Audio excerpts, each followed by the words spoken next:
Welcome to Bloodbath and Beyond. Today we review Possessor Uncut. No body is safe.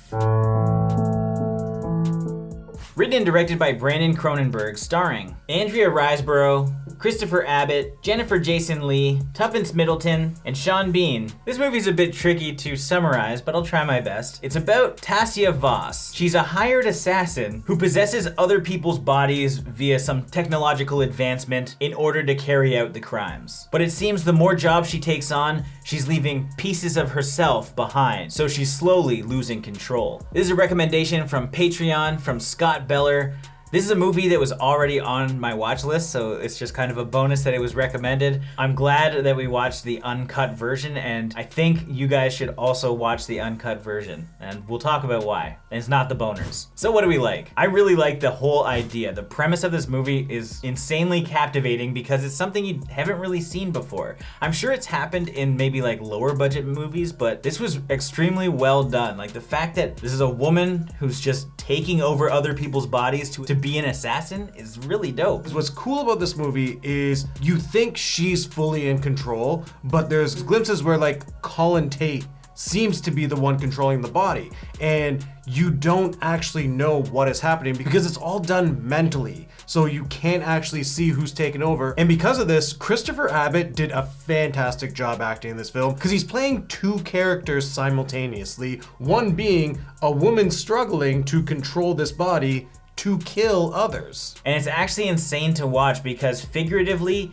and literally, he changes emotions at the flick of a switch, or in this case, a dial. So you can see him going from happy to crying and just changing emotions on the fly because that's how he's being controlled. I even turned to John at one point because I was like, every time I'm looking at this guy, I'm thinking of the girl who's actually controlling him because she's also a wonderful actress and she's really good at controlling her emotions too. But you can't look at this host body and not think that it's her acting. It screws with your head a little bit, I'm gonna be honest. You get to a point where Colin is beginning to mimic her mannerisms and how she acts and even reenacts some scenes we saw earlier on. So the acting in this film is very well done. If you're a fan of like gore and blood, there are some pretty brutal kill scenes in this. It's not overdone, but the ones that you see are crazy. The practical effects, the blood is just very realistic and intense. The film does a good job building its tension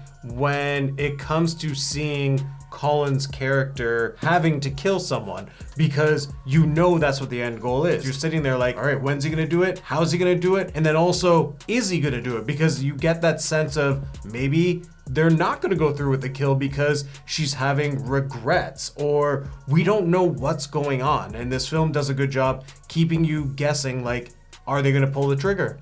That even you saying that confused me because you're like, is she having regrets while talking about Colin? See what we're talking about here? You gotta watch it for yourself. Also, stylistically, this movie is amazing. I absolutely loved it. There will be people that will be thrown off by some of like the weird jarring cuts because as Tasia is kind of going between bodies or Colin is having like an episode and Tasia is trying to figure things out, it flickers between like these yellow and reds and kind of almost like dreamlike states, and even the moment when Tasia takes over Colin's body for the first time. It looks so cool. There's just a lot of great choices, including like some match cuts that we have which show both Colin and Tasia in the same poses so that you're not quite sure what's happening. And without spoiling anything, I loved this ending. I was just blown away by it. Now, what didn't we like? Like I just mentioned, but I know that some of you just skip right to the dislikes and ignore what we say in the beginning. There are some jarring cuts. There are some weird hypnotic moments that aren't going to be for everybody. I happen to like them, but I can completely understand why you might not want to watch certain scenes as we see Colin kind of start to panic at his data mining job, which is kind of a weird, it's like almost like a urinal wearing a VR headset. That kind of confused the shit out of me until I realized what was happening. He kind of like struggles to do VR in essentially VR, which is completely understandable. And the camera gets really shaky and odd, and I think it would be distracting for some. I actually wasn't a fan of the pacing of this film, and it's not a long movie. It's like an hour and 45 minutes. I was intrigued at the beginning, and I loved the ending. It was just tying it all together. I felt like it dragged on too much because at this moment, we're kind of developing Colin's character without actually developing him, because we have like a quick summary for Tasia when she's learning to become him before she possesses his body. So then it's developed. I know who he is. I know what kind of person he's going to be. And then they kind of drag the interactions with everyone else out. And I was just like, yeah, I don't need to see him at the party with his girlfriend because I know what's gonna happen. Like, the goal is to kill people, and these conversations just didn't add to his character. Well, I got a counter for you, John. We watched the uncut version, so they left all the shit that was probably cut out. No, it was all boners. That's the uncut version. There's some sex scenes, and you see some boners, and you see Tassia with a boner, which really caught me off guard. Guess what? Everyone who's into Futanari, you're gonna love this shit. Now it's time for our final thoughts and ratings. I really loved Possessor. I think it's fantastic from concept to the acting. Andrea Riseborough was amazing, Christopher Abbott as well, and all of the rest of the cast. Like, everything was super believable in such a strange concept. I really loved the style of this movie and just like the way that it was shot. The shots, you can tell, were definitely carefully crafted. The blood and the kills that we get is just super intense, and I just liked how everything kind of tied together and how it concluded. I don't really have any gripes, but I can understand why people might not like this.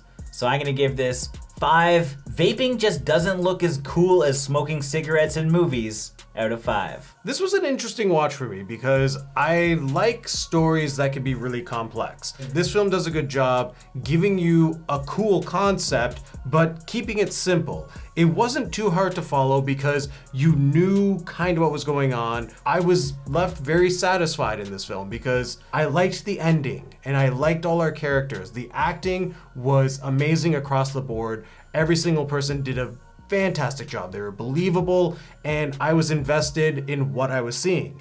However, I wasn't a fan of the pacing. Whether it's just because it was the uncut version and it was extended, even if it wasn't, there was a bit of a lull in the middle for me, and I was slowly finding myself losing interest in what was gonna happen, kind of because I just wanted to see the end. I wanted to just get right to it because you knew what was gonna happen. But still, I enjoyed it, and I think people looking for something different and unique would really appreciate this film, both from a visual standpoint and a storytelling standpoint, so I would recommend it. So with that being said, I'm gonna give this film 4 robots doing the robot out of 5. As always, thank you for watching. Like this video and comment below with your thoughts on the film if you've seen it. If you haven't and you do want to check it out, links are in the description. And if you want the opportunity to recommend a movie for us to review, Patreon link in the description, check it out. And if it's your first time here, make sure you subscribe to the channel to stay up to date with everything Bloodbath and beyond.